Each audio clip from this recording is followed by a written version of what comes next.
On the evening of April 14th, 1865, inside the flag-draped state box at Ford's Theater in Washington, a woman sat beside her husband in a black wooden cane-bottomed chair, watching a comedy. The president was in the rocking chair to her right, near the balustrade. Behind them, the door was closed but not locked. At some point during the second act, she leaned toward him and whispered something about whether the other guests would mind her holding his hand. He told her he did not think they would. A few minutes later, at approximately 10:15, a man stepped through the door behind them, raised a .44 caliber Derringer, and fired a single shot into the back of Abraham Lincoln's head. Lincoln slumped forward. He never spoke again. Mary screamed. And the marriage, the presidency, and the last intact structure of her life ended in a room that still smelled like laughter. But the assassination was not where Mary Todd Lincoln's story began to break. By the time Booth entered that box, she had already buried 2 sons, endured years of public ridicule over spending and loyalty, hosted a grand White House reception while her 11-year-old lay dying 1 floor above, and turned to seances in the Red Room because grief had left her no other technology for reaching the children she had lost. This is the story of what was actually happening behind the most famous marriage in American history.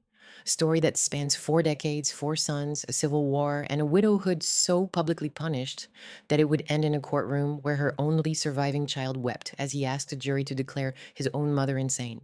To understand how Mary Todd Lincoln ended up in that theater box, how she arrived at the worst night of a life already saturated with loss, you have to go back more than 4 decades to a different kind of house in a different kind of world, where a girl learned early that the people you loved could vanish and that the only reliable currency was standing. This is the story of Mary Todd Lincoln, not the caricature, not the punchline, not the mad woman of popular memory, but the actual woman. Ambitious, educated, emotionally intense, and trapped inside a public role that would punish her for every quality that made her who she was. It is the story of a marriage that was more complicated and more genuine than the mythology allows, of children born into prominence and buried before they could outgrow it, and of a nation that needed a martyr's widow to behave in ways that no grieving mother has ever been able to manage. The familiar version ends with a gunshot.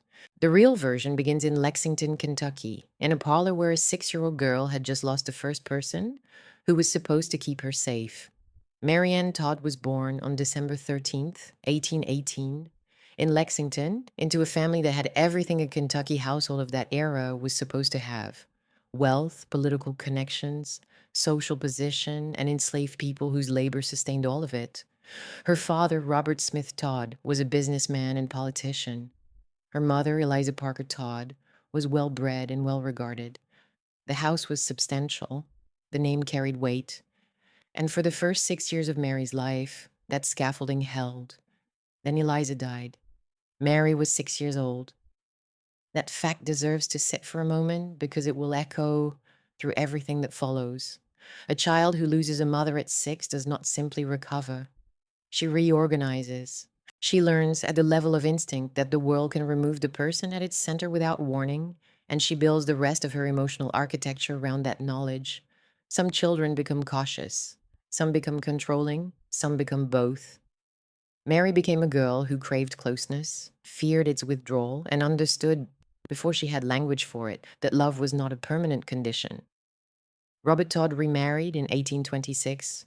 His new wife, Elizabeth Humphreys, brought her own children and her own temperament into the household, and the house grew more crowded and less emotionally available to the children of the first marriage. Mary was not mistreated in any dramatic sense. She was simply repositioned. She went from being a daughter at the center of a family to being one child among many in a blended household, where her particular needs were no longer anyone's first priority. That shift matters because it taught her something she would carry into Washington. Status is not the same thing as security, and a house full of people can still leave you alone. What Mary did have, and then what distinguished her from nearly every woman of her generation, was education. She attended the Ward's Academy and then Madame Mentel's French School for Girls, where she became fluent in French, studied literature, and developed a kind of intellectual confidence that made her fascinating to some men and threatening to others. She was not merely accomplished in the decorative sense that her era rewarded. She was sharp, opinionated, and politically engaged at an age when most girls in her social circle were being groomed for marriage in silence. There is a detail from her adolescence that belongs in this story because it reveals so much about who she was before Abraham Lincoln ever entered her life. At 14, Mary dined with Henry Clay, one of Kentucky's most powerful political figures, a man who had run for president and would run again, and reportedly told him to his face that she expected to live in the White House one day. She was 14 years old. She was motherless. She was living in a house where she no longer felt central. And she was already telling one of the most important men in America that she intended to matter. That is not delusion. That is ambition shaped by loss. A girl who has learned that private love can be taken away will sometimes reach for public significance instead, because public significance, at least, has witnesses. Mary did not merely want comfort, she wanted consequence. And she would spend the rest of her life discovering that consequence, once achieved, does not protect you from anything. She moved to Springfield, Illinois, in 1839 to live with her older sister Elizabeth Edwards and Elizabeth's husband Ninian. Springfield was smaller than Lexington, less polished, more raw, but it was a state capital, and the Edwards home was one of the centers of its political and social life. Mary arrived as an attractive, well-educated, well-connected young woman from Kentucky, and the eligible men of Springfield noticed. The man she chose was not the one her family would have picked.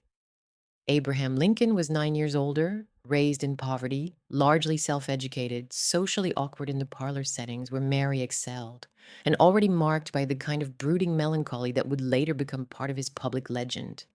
He had no family money. He had no inherited standing. What he had was a mind that Mary recognized, political ambition that matched her own, a depth of thought that most of Springfield's young lawyers could not touch, and a seriousness about the future of the country that spoke to the part of her that had told Henry Clay she was destined for Washington. Their courtship was not smooth. The engagement broke in early 1841 under circumstances that have never been fully explained. Lincoln may have had doubts, Mary may have been hurt, the Edwards family may have intervened. What is known is that they separated, that the break caused real pain on both sides, and that they found their way back to each other. On November 4th, 1842, they married at the Edwards home in Springfield over the lingering objections of Mary's family, who believed she was marrying beneath her station. She was not drifting, she was deciding, and that distinction matters because the later narrative, and the one that frames Mary as a woman things happened to, erases the fact that she chose Abraham Lincoln against class logic, against family pressure, and against the easier path. She chose him because she believed in what he could become, and because something in his seriousness answered something in her need. That choice would give her everything she wanted and cost her everything she had. The Springfield years were the closest thing to ordinary life the Lincolns would ever know, and the outline of those years deserves care, because this is the version of the family that the audience needs to miss later.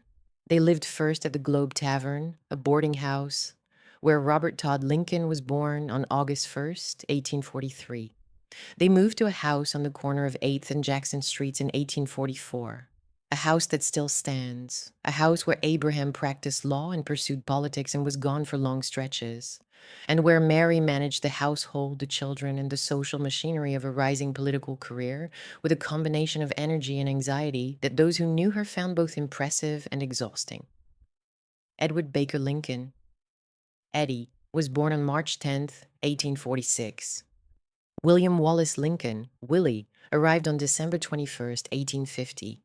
Thomas Lincoln, Tad, came on April 4th, 1853. 4 boys in a decade.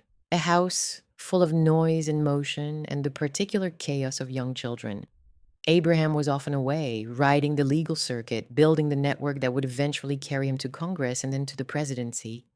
Mary was often alone with the boys, managing a household that was comfortable but not wealthy, in a town that respected the Lincolns but also watched them.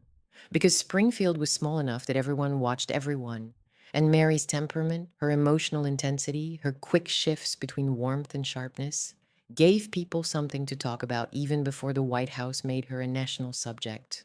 What the family looked like when it worked was this: Abraham reading to the boys in the evening, his long frame folded into a chair too small for him.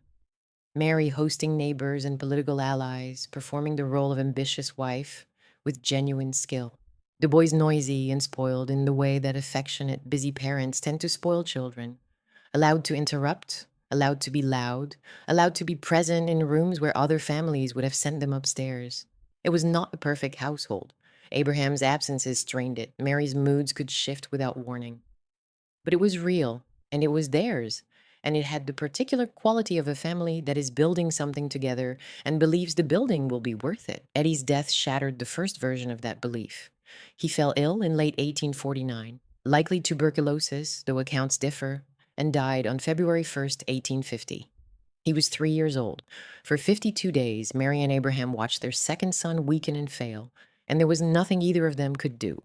Eddie was the first Lincoln child to die, and his death did what the death of a child always does to a family. It rearranged everything. It introduced into the household a knowledge that would never leave.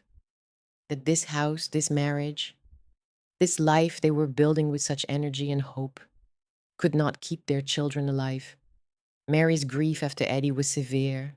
She struggled for weeks. Abraham grieved differently, more privately, more contained, though those who knew him noted the toll. Willie was born 10 months after Eddie's death, which is a fact worth sitting with. The speed of that arrival suggests not replacement, but the desperate human need to fill a house that had become too quiet. And for a time, the family reconstituted. Willie was bright, warm, and unusually mature. The child, by several accounts, who most combined Mary's emotional warmth with Abraham's depth. Tad, born 3 years later, was spirited, dependent, and physically affectionate in ways that made him easy to love and difficult to discipline. The family rebuilt, but it rebuilt on ground that had already broken once. And Mary, who had lost her mother at 6 and now her son at 3, carried the knowledge that rebuilding does not mean the ground is stable. By the late 1850s, Abraham's political ascent had become national. The debates with Douglas, the growing reputation, the Republican nomination in 1860, the election, and then in early 1861, the Lincolns left Springfield for Washington, and nothing in their lives would ever be private again. Mary arrived at the White House in March 1861, with the country splitting apart and the executive mansion in a state that she found unacceptable, shabby, neglected, unfit for a presidency that needed to project authority at the moment when its authority was most in doubt. Congress had appropriated $20,000 for furnishings. Mary set about spending it with a speed and taste that reflected both her genuine eye for beauty and her deeper conviction that appearances were a form of power. She ordered a 190-piece china service from E.V. Hofwoot and Company in New York, delivered in September 1861 at a cost of $3,195. She bought wallpapers, draperies, carpets, and furniture. She exceeded the congressional appropriation, and 2 supplemental appropriations were eventually required to cover the overage. Those details would follow her for the rest of her life. The china, the curtains, the bills. To the press and to Washington society, it looked like vanity. A woman from Kentucky, spending the nation's money on mahogany while soldiers were dying. To Mary, it was something closer to necessity.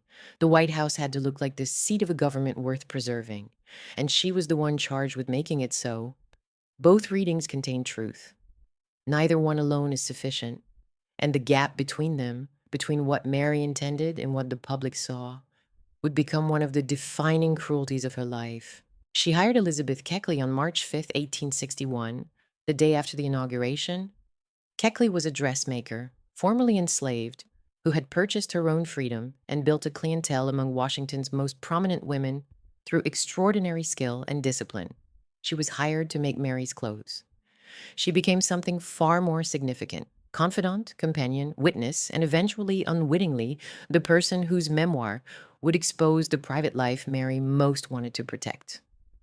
Their relationship was intimate, asymmetrical, and complicated by everything that race, class, and dependence made it in that era. But it was real, and in the years ahead, Keckley would be one of the very few people who saw Mary as she actually was. Not as the public caricature, not as the political liability, but as a woman under pressures that no amount of china could resolve. The winter social season of 1861 into 1862 was the narrow plateau. Mary hosted. She dressed in gowns that Keckley made with care and skill. Willie and Tad were visible in the family's White House life. boys running through rooms that doubled as offices and state chambers, a small domestic world inside the enormous public one. Abraham attended the theater when he could, used humor as armor, and carried the war on a frame that was already gaunt. For a few months, the performance held. The White House looked beautiful. The First Lady looked commanding. The family looked intact. On the evening of February 5th, 1862, the Lincolns hosted one of the most elaborate receptions of the war, a grand party in the East Room. Hundreds of guests, the gaslight bright, the silver polished, the Marine band playing, the President and First Lady standing together at the center of it all. Upstairs, Willie Lincoln was sick. He had fallen ill days earlier, likely typhoid, contracted from contaminated water, and his condition was worsening. Mary and Abraham both knew. They received their guests anyway, because the event had been planned, because the Union needed symbols of normalcy, because the machinery of public life does not pause for a mother's dread. Mary stood in that room and smiled and greeted and performed, while her son lay in a bed above her head. And that image, the brilliant reception below, the dying child above, is the image that captures everything this story is about. The cost of public life is not abstract. It is a woman in a gown standing beneath the room where her boy is disappearing. Willie Lincoln died on February 20th, 1862. He was 11 years old, and Mary Todd Lincoln, who had already lost her mother, already lost Eddie, already been mocked and suspected and scrutinized, broke in the way that only a person who has been holding herself together through will and performance can break. She did not attend the funeral. She could not. She took to her bed and did not leave it for weeks. She never entered the room where Willie died again. By Keckley's account and others, she was, from that day forward, an altered woman, not altered in the way that grief alters everyone, but altered in the deeper sense of a person whose ability to manage the distance between private feeling and public expectation had been destroyed. Abraham grieved too. He wept. He worked. He carried the war forward because there was no one else to carry it. Tad, who had been sick at the same time as Willie, survived, but he was only 8, and the loss of his brother made him cling harder to his parents, especially to Mary, who clung back. Robert, the eldest, was already at Harvard, already the child of distance and order, already becoming the Lincoln son who would manage rather than mourn. The family did not come together after Willie's death. It redistributed its weight. Mary sank, Abraham endured, Tad attached, Robert observed. And the White House, which was supposed to be the house to prove Mary's ambition had been worth it, became the place where she had watched her son die in a nation that expected her to keep hosting dinner parties. That winter, and in the months that followed, Mary began attending seances. The White House Historical Association's evidence suggests she may have hosted as many as 8 in the Red Room and the family quarters, seeking contact with Willie and Eddie through mediums who promised that the barrier between the living and the dead was thinner than anyone believed. She reportedly told her half-sister that Willie came to the foot of her bed at night, that Eddie visited too, that the dead were not entirely gone. To the Washington establishment, this was proof of instability. To Mary, it was the only technology of reunion available to a mother whose children had been taken and whose faith alone could not bring them close enough. She was not moving back toward ordinary life. She was moving deeper into the house, deeper into grief, deeper into the conviction that the dead could still be reached if you sat in the right room and listened carefully enough. And outside those walls, the war ground on, the press circle, and the public that would someday mourn her husband was already sharpening its judgment of his wife. The seances were not the strangest thing happening inside the Lincoln White House. The strangest thing was the expectation that Mary could host them in private. Nothing in that building was private. Every room served double duty. As domestic space and as political theater, as a place where children played and where war dispatches arrived, as a home and as a symbol. The Library of Congress records make clear that White House life during the Civil War was a constant negotiation between the personal and the ceremonial, and Mary was the person most visibly crushed by that negotiation, because she was the one expected to make the building feel like both a functioning household and the seat of a nation at war with itself. Abraham could retreat into strategy, into meetings, into the language of command. Mary had no equivalent retreat. Her role was appearance. And appearance, after Willie, had become the thing she could no longer reliably perform. The grief did not soften with time. It hardened. It became a kind of architecture inside her, a permanent room she could not leave and could not let anyone else enter. She stopped hosting large social events for a period after Willie's death. She wore mourning clothes. She wept openly and at length in a city in a culture that tolerated female grief only when it was brief, decorative, and contained. Washington society, which had never fully accepted her, now had a new vocabulary for its rejection. She was excessive. She was unstable. She was embarrassing the presidency at a time when the presidency could not afford embarrassment. And beneath the grief, the older accusations continued to circulate. Mary's Kentucky family was divided by the war in exactly the way the nation was divided, and that division followed her into every drawing room and editorial page in Washington. Several of her half-siblings had married into the Confederacy. Ben Hardin Helm, the husband of her half-sister Emily, served as a Confederate brigadier general. He was killed at the Battle of Chickamauga in September 1863, and when Emily traveled to Washington afterward, she stayed briefly at the White House, a visit that generated fury among Unionists who saw it as proof that Mary's loyalty was suspect. The accusation was never true.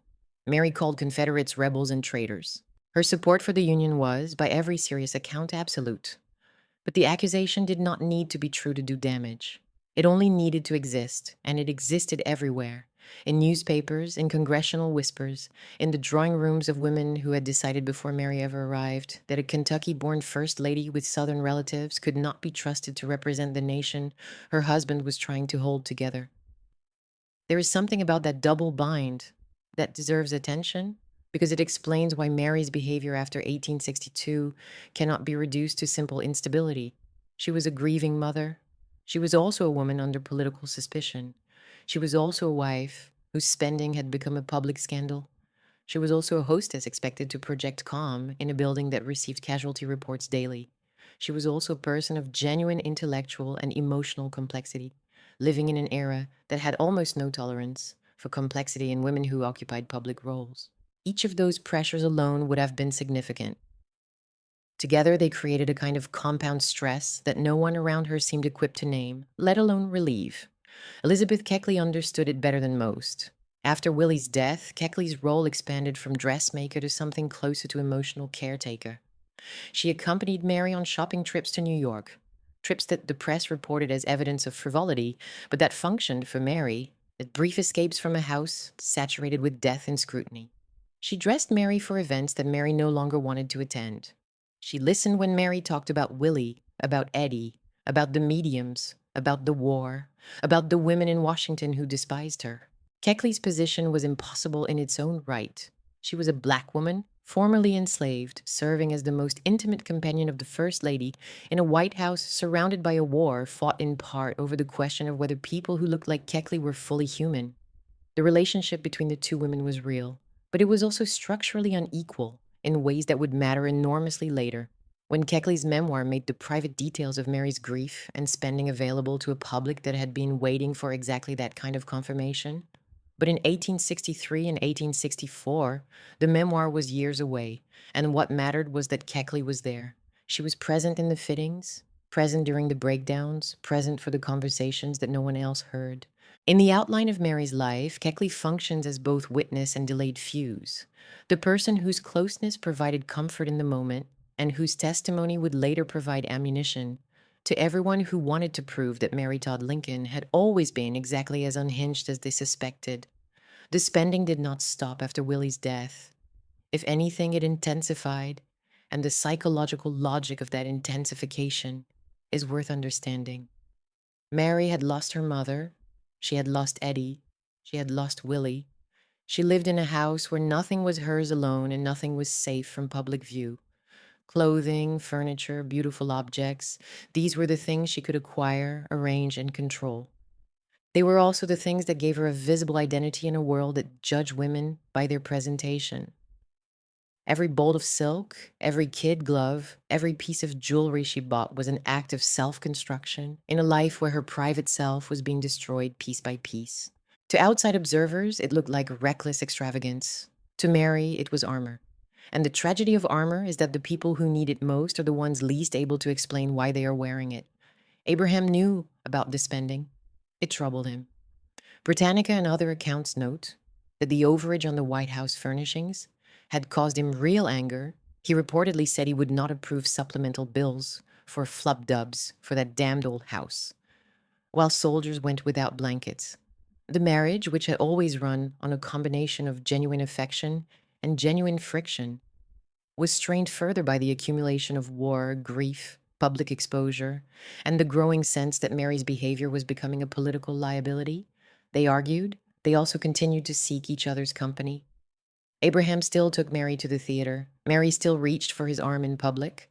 The love was not gone, but it was burdened in ways that no marriage should have to bear, and the weight kept increasing.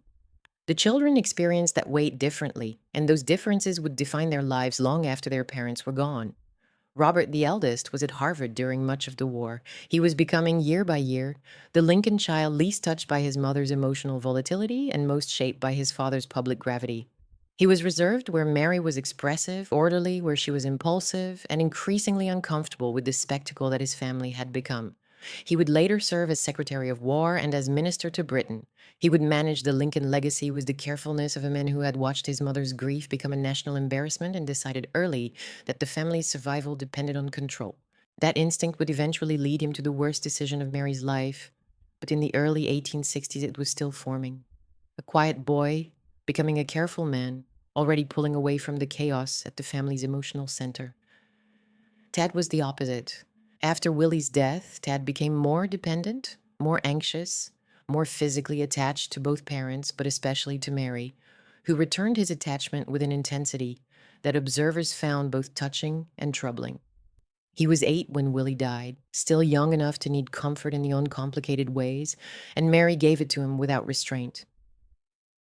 Tad became, in the years after Willie's death, the last living thread connecting Mary to the version of herself that could still love, without grief contaminating every embrace. He was mischievous, affectionate, and difficult to manage. He had a speech impediment. He disrupted his father's meetings. He treated the White House like a playground, and Mary let him, because Tad, alive and noisy in the hallway, was proof that the house had not taken everything. By the spring of 1865, the war was ending. Lee surrendered at Appomattox on April 9th. Washington erupted in celebration. The years of blood and division appeared to be closing, and for the Lincoln families, for Abraham, for Mary, for Tad, for Robert, who had finally joined the Union Army and served on Grant's staff, there was a sense, however fragile, that the worst might be over, that what remained was reconstruction, recovery, the possibility of a life after the presidency that might look something like rest. On the morning of April 14th, 1865, a Friday, the Lincolns discussed their plans for the evening. They would attend Ford's Theater, where Laura Keene was performing in a comedy called Our American Cousin. It was the kind of outing Abraham valued, an escape from the office, a few hours of laughter, a shared evening with Mary, in a setting that asked nothing of them except that they sit in the dark and be entertained. Ford's Theater was a familiar place. Lincoln had attended performances there at least 10 times during his presidency. It was not significant. It was not ceremonial. It was just a theater on 10th Street where a tired president went to watch plays. They invited several guests to join them in the state box. Ulysses S. Grant and his wife declined. Others declined as well. In the end, the party was 4: Abraham, Mary, Major Henry Rathbone, and Clara Harris. They arrived late. The play was already underway, and were escorted to the presidential box on the upper level, which had been decorated with flags for the occasion. The audience applauded when Lincoln appeared. The play resumed. The box was arranged simply. Lincoln sat in a rocking chair, positioned at the far right, near the balustrade, where he could see the stage. Mary sat beside him in a black wooden cane-bottomed chair. Rathbone sat on a small love sofa toward the back of the box. Clara Harris was to the far left. There were no guards inside the box. The door behind them was closed but not secured. The play was light. The audience laughed. Abraham and Mary sat close enough to touch. At some point during the performance, accounts vary slightly, but the emotional truth is consistent, Mary leaned toward Abraham and whispered something about what the other guests might think of her holding his hand. He replied that he did not think they would mind. It was the kind of exchange that married couples have in dark theaters. Small, intimate, unremarkable. It was also the last private conversation they would ever have. At approximately 10:15 in the evening, John Wilkes Booth entered the state box through the door behind the president's party. He carried a .44 caliber single-shot Derringer pistol. He moved quickly. He fired once, striking Lincoln behind the left ear. The bullet lodged behind Lincoln's right eye. Lincoln slumped forward in the rocking chair, immediately unconscious. He never spoke again. Mary screamed. Rathbone lunged at Booth and was slashed across the arm with a knife. Booth leaped from the box to the stage, catching his spur on a Treasury Guards flag and breaking his left fibula in the fall, shouted something to the audience, and fled through the back of the theater. The house erupted into chaos, screams, confusion, people rushing toward the box, toward the exits, toward the street. Inside the box, Mary was holding her husband's head, and a 23-year-old army surgeon named Charles Leal had already pushed through the crowd and was examining the wound. Leal determined almost immediately that the injury was mortal. Lincoln was still breathing, but the damage to the brain was catastrophic. The decision was made to move him, not back to the White House, which was too far, but across the street, to the Peterson boarding house, where a first-floor room was available. Soldiers carried Lincoln's body across 10th Street in the rain, up the steps of the Peterson house, and into a small back bedroom. The bed was too short for Lincoln's frame. They laid him diagonally across it, his boots extending past the end of the mattress, his head propped on pillows that were already darkening with blood. Mary followed. She was brought into the room and sat beside the bed. What happened in that room over the next 9 hours was witnessed by a rotating group of physicians, cabinet members, military officers, and family, including Robert, who arrived and stood at his father's bedside, and the Reverend Phineas Gurley, who led prayers. Mary was intermittently present, intermittently removed to the front parlor when her weeping became too much for the physicians to work around. She called to Abraham. She begged him to speak to her. She asked him to bring Tad, because Tad would make him want to live. None of it changed anything. The wound was fatal. Everyone in the room knew it except perhaps the woman in the chair beside the bed, who had already lost 2 sons and could not yet accept that the man who had been holding her hand in the theater box was now dying on a stranger's mattress. Abraham Lincoln died at 7:22 on the morning of April 15th, 1865. Secretary of War Edwin Stanton is reported to have said words to the effect of, "Now he belongs to the ages." Mary had to be helped from the room. She had to be helped into a carriage. She had to be helped back to a White House that was no longer hers in any meaningful sense. Not her home, not her stage, not her protection, not the house she had redecorated with such care and such controversy. She was 46 years old. She had been married for 22 years. She had buried 2 children, and now she had watched her husband die at arm's length in a room that smelled of blood and lamp oil, on a bed too small for his body, while a comedy played itself out in the theater across the street. The nation made Abraham Lincoln a martyr within hours. The flags came down, the black bunting went up. The funeral train would carry his body from Washington to Springfield over 13 days, through cities draped in mourning, past millions of Americans who lined the tracks to watch the coffin pass. It was the largest public funeral the country had ever seen, and it transformed Lincoln from a divisive wartime president into a sacred figure, a national father, a symbol of sacrifice so potent that it would shape American memory for the next century and beyond. Mary was not part of that transformation. She was not on the funeral train. She did not stand at the center of the public mourning. She remained in the White House for 5 weeks after the assassination, largely confined to her rooms, unable or unwilling to emerge, while the new president, Andrew Johnson, waited with growing impatience for her to leave. Washington, which had mocked her spending and questioned her loyalty for 4 years, now judged her grief. She was too loud, she was too visible, she was too broken. She was not grieving the way a president's widow was supposed to grieve, and the fact that no one could define what that was supposed to look like did not stop anyone from being certain that Mary was doing it wrong. The public had its martyr, it had its funeral, it had its mythology. What it did not have, what it did not want, was a living, weeping, furious, shattered woman who refused to perform her devastation on a schedule that made other people comfortable. Mary Todd Lincoln had spent 4 years trying to make a public house feel like a home. She had buried 2 sons inside the span of that effort. She had hosted a grand reception while one of those sons was dying upstairs. She had held her husband's hand in a theater box and heard the shot that ended his life. And now she was expected to leave quietly, to mourn with dignity, to disappear into widowhood in a way that did not inconvenience the nation's need for a clean story. She would not do it. She could not. And everything that followed, the humiliations, the exile, the final betrayal by her own surviving son, grew from that impossibility. Mary left the White House on May 22nd, 1865, 5 weeks after the assassination. She departed not through the front entrance, not with ceremony, not with the kind of farewell that a first lady might have expected after 4 years of war and loss and public service, but quietly, through a side door, with Tad and a small number of trunks and boxes, into a city that had already moved on to the business of reconstruction. Robert was elsewhere, managing logistics. Keckley accompanied her. The woman who had arrived in Washington in 1861 with ambitions to remake the executive mansion into a symbol of national legitimacy was now leaving it as a widow whom the new administration wanted gone and the press had already begun to discard.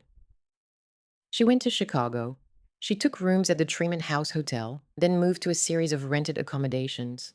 She had no permanent home. The White House had been her home, and before that Springfield, and before that Lexington, and now she had none of them. Congress eventually granted her a pension, $25,000 initially, later increased to $3,000 per year. But the amount was a source of public debate, and the debate itself was humiliating. The widow of the assassinated president having to petition the government for money, while the government weighed whether she deserved it. The financial anxiety was real, but it was also entangled with something deeper.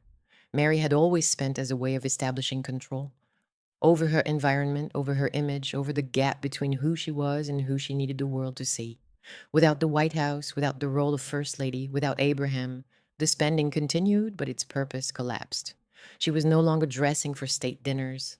She was no longer furnishing a public residence. She was buying things because buying things was the only gesture of agency she had left, and she was terrified, and with reason, that she did not have enough money to sustain herself and Tad without careful management, which was exactly the kind of management her grief made impossible.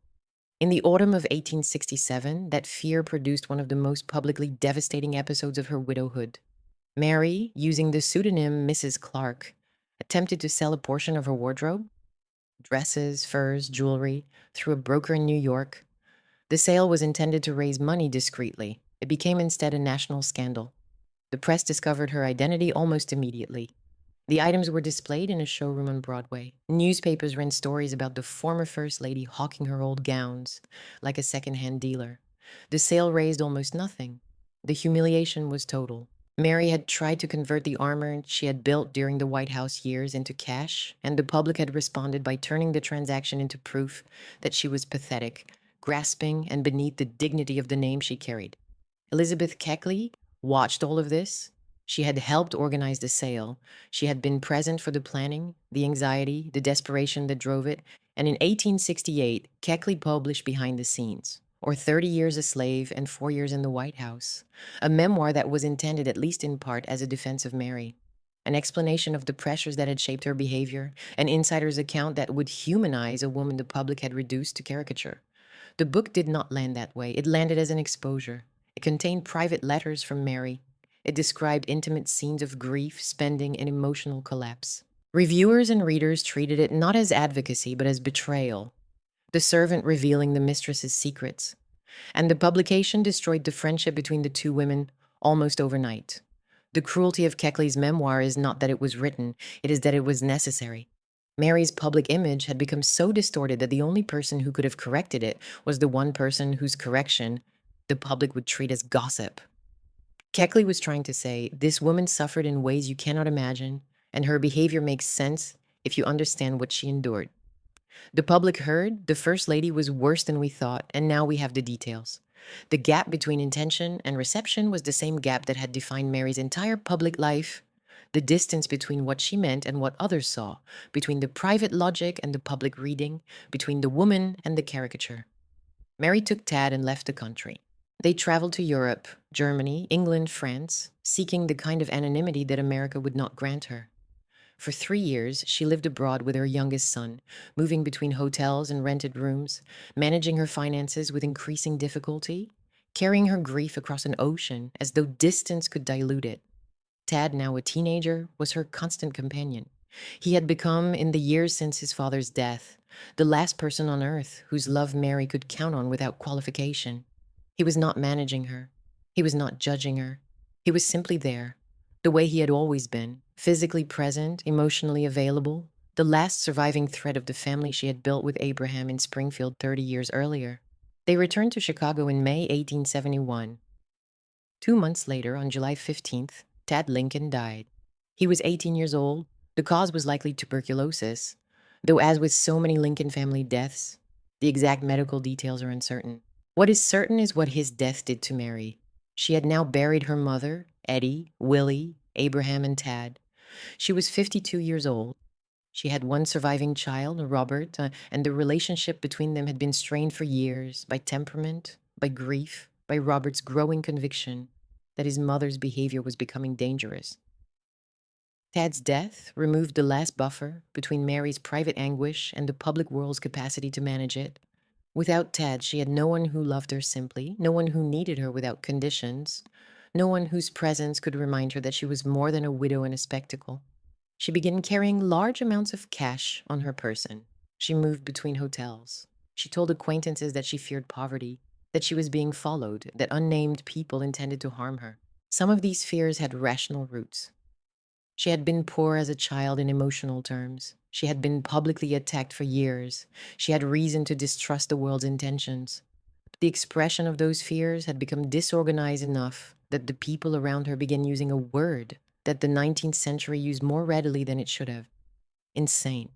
Robert Todd Lincoln was 31 years old in 1875, a practicing attorney in Chicago, a man of discipline and reputation, and a son who had spent his entire adult life watching his mother's grief turn into public spectacle. He was not cruel. He was not indifferent. He was, by every account, genuinely frightened for her safety. Frightened that she would hurt herself, that she would be robbed, that her behavior would produce a catastrophe that the family could not survive. Whether that fear justified what he did next depends on how much weight you give to a son's love versus a mother's autonomy, and that question has no clean answer. On May 19th, 1875, Robert initiated an insanity hearing against his mother in Cook County Court. He had arranged the proceedings in advance. He had secured the testimony of physicians and hotel staff. He had hired the Pinkerton Detective Agency to monitor Mary's movements in the days before the trial. The hearing was not a surprise to anyone except Mary, who was ambushed by it, collected at her hotel, and brought to the courtroom without warning. Robert testified. He described her spending, her fears, her wandering, her carrying of cash and securities on her body. He described behavior he believed was evidence of mental incapacity, and then, on the stand, in front of the court and the press, he broke down in tears. That detail matters because it resists the simpler story. Robert was not a cold son disposing of a troublesome mother. He was a man who believed he was saving her life and who wept while doing the thing that would make her hate him. The jury deliberated for 10 minutes. Mary was declared insane. She was committed to Bellevue Place, a private sanitarium in Batavia, Illinois. The night after the verdict, she attempted suicide. She went to a pharmacy and asked for enough laudanum and camphor to kill herself, though the pharmacist, suspecting her intent, gave her a placebo. That act and the attempt to end her own life on the same night her son had taken her freedom, it is one of the most devastating details in the entire Lincoln story, because it makes clear that Mary experienced the commitment not as care, but as the final betrayal. The last person she had left had decided she could not be trusted with her own life. She spent less than 4 months at Bellevue. The conditions were not harsh. She had a private room. She could walk the grounds.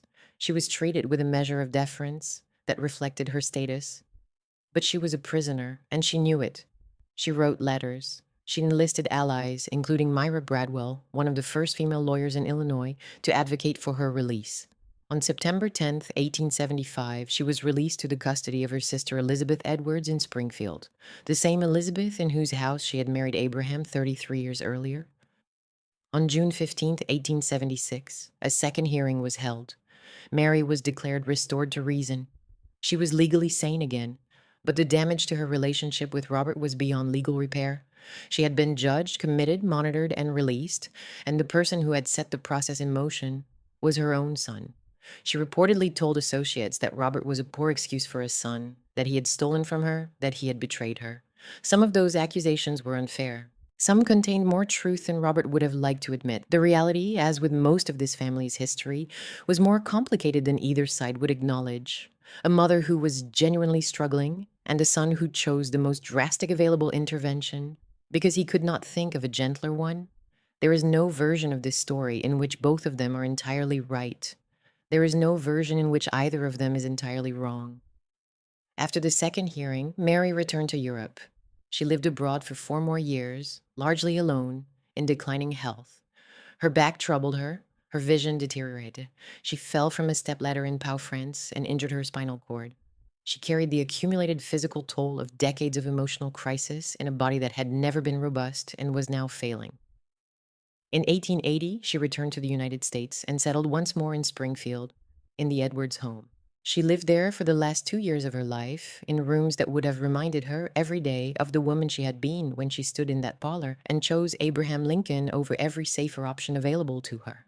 The cultural afterlife of Mary Todd Lincoln began before she was dead and has never stopped. Keckley's 1868 memoir fixed one version of her in the public record, the grief-stricken, spending, volatile First Lady, glimpsed through the eyes of the woman who dressed her. Modern historians and exhibitions have worked to complicate that picture, arguing that Mary's behavior makes far more sense when read through the accumulated weight of bereavement, trauma, public hostility, and the specific punishment that 19th century America reserved for women who failed to perform their suffering gracefully. The Smithsonian and other institutions have mounted exhibitions reframing her grief as something legible and human rather than pathological. At the same time, the caricature persists.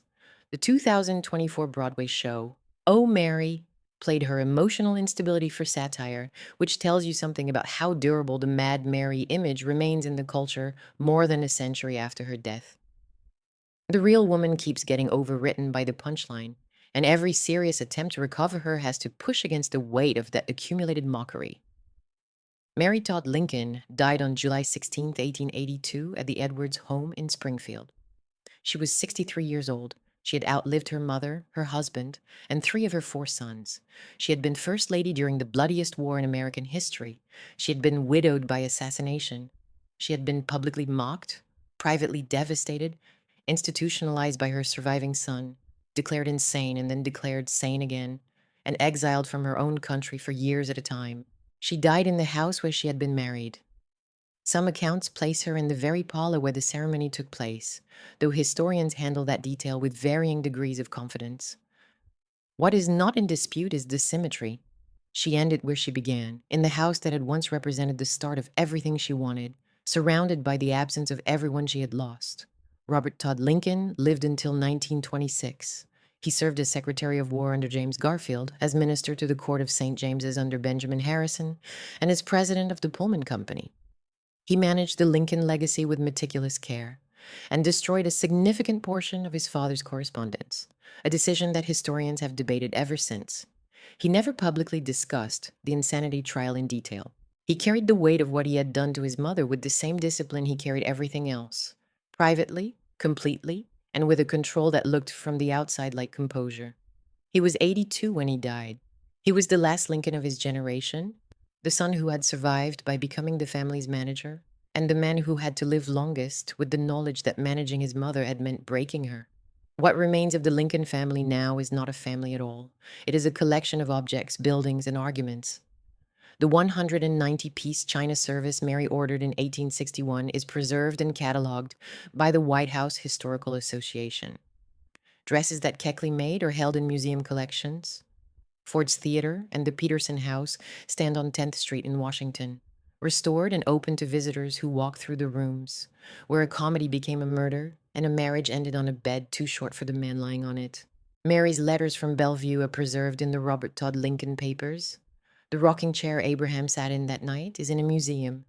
The derringer that killed him is in a museum. The history of the family that lived inside those objects is still being contested, still being rewritten, still being argued over, still resisting the clean narratives that both admirers and critics have tried to impose on it. The public version of this story has always been simple. Abraham Lincoln, the greatest president, the martyr. Mary Todd Lincoln, the difficult wife, the unstable widow. But the private version is harder and more honest.